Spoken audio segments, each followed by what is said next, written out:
হিন্দু নাগরিক সমাজের পক্ষ থেকে শান্তির বাজারে এক ধিক্কার ও বিক্ষোভ মিছিল সংঘটিত করা হয়।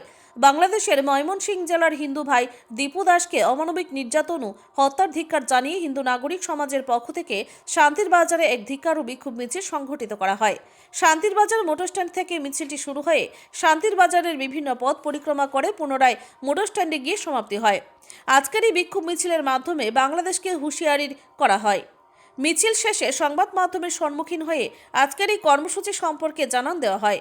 তার পাশাপাশি বাংলাদেশ প্রতিনিয়ত ভারতের 7 সিস্টার দখল নিয়ে যেরূপ মন্তব্য করছে তার প্রতিবাদ করতে গিয়ে জানান, ভারতের উপর আক্রমণ আসলে কেউ চুপচাপ বসে থাকবে না। দেশের রক্ষণার্থে সকলে এগিয়ে আসবে এবং বাংলাদেশের এই ধরনের স্বপ্ন কোনোদিন বাস্তবায়িত হবে না। Bureau report, Tripura news Bangla. মূলত আপনারা বিভিন্ন পত্র পত্রিকায় সোশ্যাল মিডিয়ায় দেখছেন বাংলাদেশের ময়মনসিংহ জেলায় যে দীপু দাস যে একটা গার্মেন্টসে কাজ করত, তাকে বিভিন্নভাবে নবীর উপর এলিগেশন লাগিয়ে বিভিন্ন প্রতিযোগিতা ওনাকে যেভাবে জ্বালিয়ে এবং পুড়িয়ে একটা গাছের সাথে বাঁধিয়ে হত্যা করেছে। আমরা ইউনিট সরকারের বিরুদ্ধে এই প্রতিবাদ এবং এই বিক্ষোভ র্যালি আমরা ইউনিট সরকার এবং বাংলাদেশ সরকারকে জানান দিতে চাই যে এইভাবে যদি আমাদের হিন্দু সমাজের উপর আক্রমণ হয়, আমরা আগামী দিনে চুপ করে বসে থাকবো না, আমরা আমাদের মতো কাজ করব। এবং আমরা ইউনিট সরকারের কাছে স্পষ্ট ভাষায় জানিয়ে দিতে চাই যে যারাই এই কাজ করেছে তাদের জন্য উপযুক্ত শাস্তি প্রদান ইউনিট সরকার করে।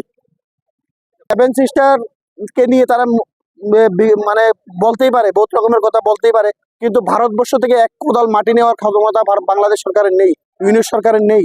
যদি হিম্মত থাকে 7 সিস্টার কেন, বাংলাদেশ থেকে এক কোদাল মাটি নিয়ে দেখাক না বাংলাদেশ সরকার। যাদের ঘরে চাল নেই, ইলেকট্রিক বিদ্যুতের বিল দিতে পারছে না, ওরা আবার ইন্ডিয়াকে দখল করবে না, 7 সিস্টার দখল করবে।